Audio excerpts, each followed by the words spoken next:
जय श्री राम।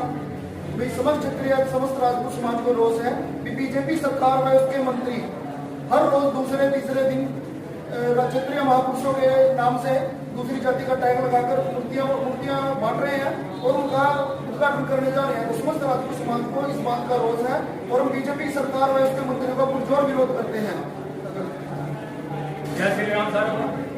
भाई आने वाली 7 तारीख सीधा ही अल्टीमेटम है। अब मतलब विरोध क्या करना, विरोध अब सड़कों पर उतरना पड़ेगा अपने को। और आने वाली जो 7 तारीख है यमुनानगर एक बड़े आंदोलन की हमने पहले ही बात रखी थी कि लास्ट हथियार अपने पास आंदोलन ही है और हम लास्ट हथियार यूज करने का समय आ चुका है।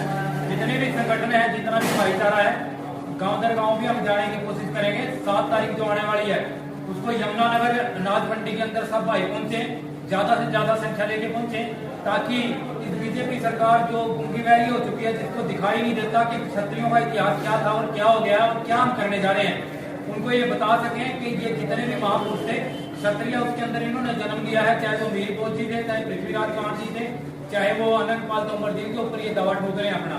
तो इनको हम बता देना चाहते हैं कि 7 जो आने वाली तारीख है, 7 तारीख उसको 7 अगस्त को ज्यादा से ज्यादा संख्या में अनाज मंडी में पहुंचे यमुनानगर में। समाज का अपना प्रोग्राम है, तो भाई ये ना सोचे कि मेरे पास अलग से निमंत्रण आएगा। ये लड़ाई अस्तित्व, राजपूत समाज के अस्तित्व की लड़ाई है। अगर यहाँ बैठ गए ना, अगर यहाँ पीछे हट गए तो उसमें जवाब की आ रहा है, आप जीरो रह जाओगे। जय श्री राम सभी को दोबारा से जय राजपूताना। आज बल्लभगढ़ में राजपूत समाज की महापंचायत हुई। हम बातचीत करेंगे महापंचायत का उद्देश्य क्या था, मोटिव क्या था, इनकी मांग क्या है। सर परिचय दीजिए और बताइए आज महापंचायत किस लिए आयोजित की गई थी। महेंद्र सिंह तंवर, राष्ट्रीय अध्यक्ष अखिल भारतीय क्षत्रिय महासभा। ठीक है।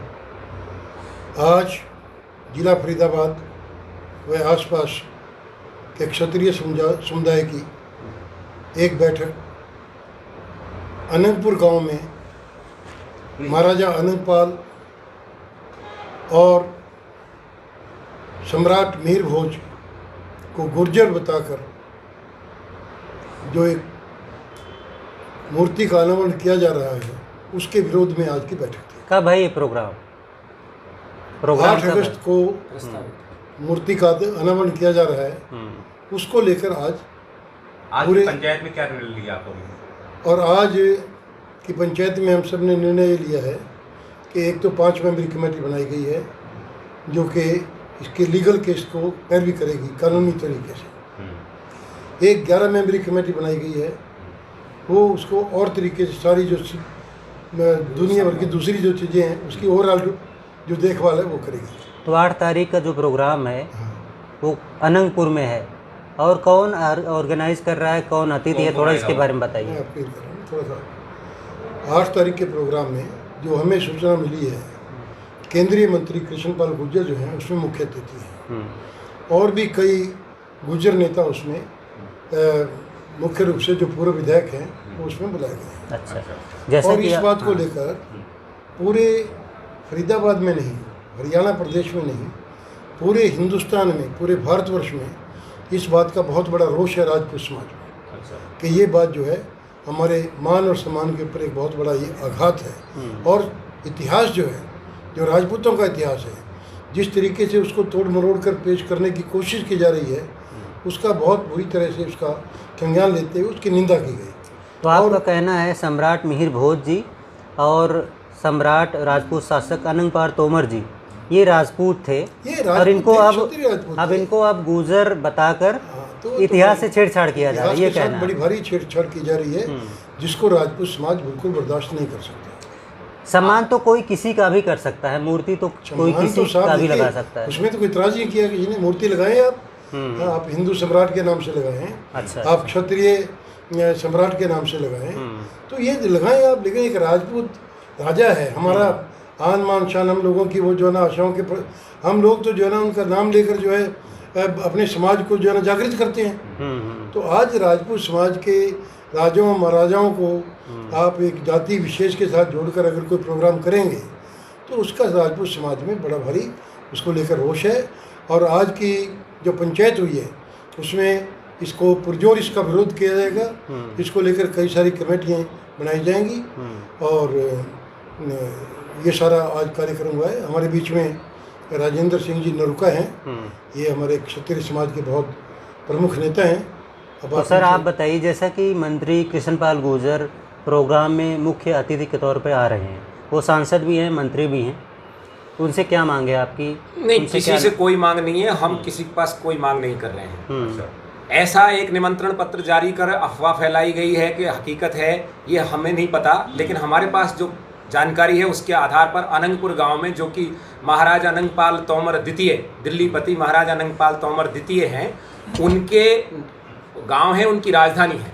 उस राजधानी में महाराजा अनंगपाल तोमर और महाराजा मिहिर भोज प्रतिहार के आगे, नाम के आगे कुछ दूसरी जाति लिखकर, जिस जाति के वो है नहीं, यानी उन्हें गुर्जर बताकर एक प्रस्तावित कार्यक्रम की सूचना ने ली, जिसके मुख्य अतिथि यहाँ के सांसद भी हैं फरीदाबाद के, और केंद्र सरकार में राज्य मंत्री हैं कृष्णपाल गुर्जर, वो उसमें मुख्य अतिथि हैं। और करीब 40 से 50 दूसरे, कोई हारा हुआ एमएलए, कोई जीता हुआ एमएलए, कोई पूर्व, कोई वर्तमान, ऐसे सदस्य हैं जो उनमें कुछ गुर्जर हैं, कुछ ग्रीस महाजन जैसे नाम भी हैं जो गुर्जर नहीं है। ऐसी सूचना मिलने पर, चूंकि किसी भी, अब श्री राम है, श्री राम को आप क्षत्रिय मत लिखिए, हमें कोई आपत्ति नहीं, लेकिन यदि कोई लिखे कि श्री राम वैश्य श्री राम या शूद्र श्री राम या ब्राह्मण श्री राम, तो पूरे देश में हड़कंप मच जाएगा। ठीक इसी तरीके से महाराज अनंगपाल तोमर द्वितीय और महाराज मिहिर भोज प्रतिहार के नाम के आगे जाति सूचक शब्द लगाकर एक भ्रम डालने की कोशिश करते हैं। गुर्जर सम्राट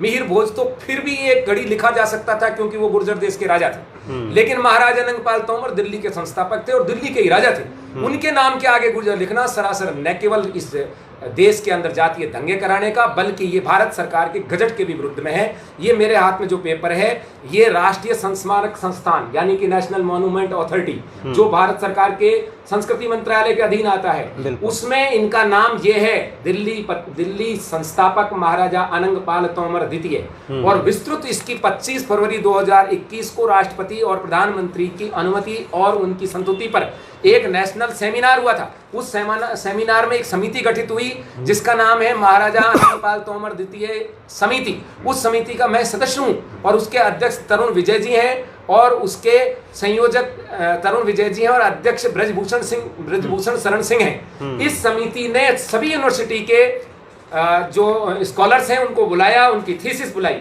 और उसमें यह साबित हुआ है कि महाराजा अनंगपाल तोमर राजपूत काल के सबसे प्रोमिनिएंट राजा थे। और राजपूत काल जो दिल्ली का सल्तनत काल और राजपूत काल दो हिस्सों में बटा गया है। राजपूत काल है 7वीं से लेकर 12वीं सदी तक, जब तक सम्राट पृथ्वीराज चौहान है, और उसके बाद 12वीं से लेकर सल्तनत काल है और फिर ब्रिटिश काल है। तो ये देखिए आप, इसके अंदर लिखा हुआ है, आपको इसकी कॉपी दे दी जाएगी। ये राजपूत काल है। लाल कोट का निर्माण राजपूत राजा महाराजा अनंगपाल तोमर ने कराया। ऐसी प्रेस कॉन्फ्रेंस भी हो चुकी है। नेशनल मॉन्यूमेंट अथॉरिटी दिल्ली के अंदर महाराजा अनंगपाल तोमर द्वितीय की एक भव्य स्मारक भी बनाने जा रहा है। एयरपोर्ट पर उनकी मूर्ति लगेगी। इस बात से चिढ़कर, चूंकि ये समिति का विजिट, एनएमए की अथॉरिटीज का विजिट यहां भी हुआ, एएसआई का विजिट अनंतपुर में, तब इस बात से चिढ़कर कुछ शरारती तत्वों ने उस काम को बाधा डालने के लिए कि इसको कंट्रोवर्शियल बना दिया जाए, ये दुष्प्रयास किया है, जिसमें भारत सरकार के मंत्री, किसी भी पार्टी के एमएलए और एमपी यदि भाग लेते हैं तो सीधा सीधा राजद्रोह है। बात यहां तक आई है, हम क्या करने जा रहे हैं इस महापंचायत में यह तय हुआ है, राजपूतनियां अभी बांझ नहीं हुई है, छत्राणियों ने अभी क्षत्रिय पैदा करने बंद नहीं किए हैं। जो राजपूत समाज से एमएलए और एमपी और मंत्री आते हैं, चाहे वो राजनाथ जी हों और चाहे इस क्षेत्र के अंदर नैनपाल रावत जी एमएलए हों, वो तुरंत प्रभाव से अपनी अपनी सरकारों और अपनी अपनी पार्टी को इस बात को आगाह कर दें कि वो इन लोगों को रोकें, क्योंकि उसके अंदर आपका करतार सिंह तंवर भी है जो छतरपुर का एमएलए है, उसके अंदर कांग्रेस का भडाना भी है, उसके अंदर अनंगपाल अपना कृष्णपाल गुर्जर और कंवरपाल गुर्जर स्टेट गवर्नमेंट का मंत्री और सेंट्रल गवर्नमेंट का भी है। यदि ये नहीं मानेंगे तो तुरंत ही हमारे समाज के लोग अपनी अपनी पार्टी से इस्तीफा देंगे, अपने अपने पदों से देंगे। आपसे जस्ट पहले मेरी बात नैनपाल रावत जी से हुई।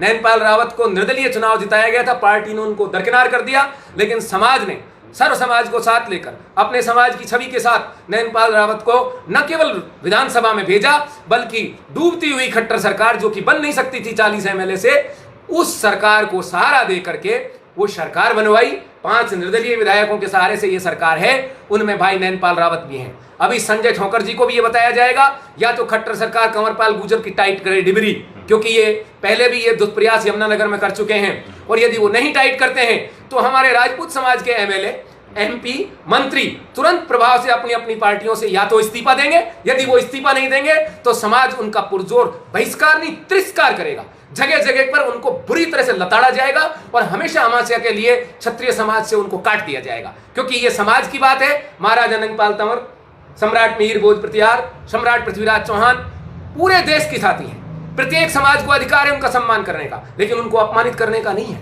एक कर्नल को यदि आप मेजर कहोगे उसका अपमान होगा या नहीं होगा? ये इसी प्रकार से है कि कोई अचानक चल के आए और कहे श्री राम वैश्य। इसी प्रकार लोहिया जी इनके समाज में एक नेता हुए हैं, ज्यादा तो नहीं है। यदि लोहिया जी की जाति बदलकर कोई कहा जाए तो इनको थोड़ा बहुत तो दर्द होगा।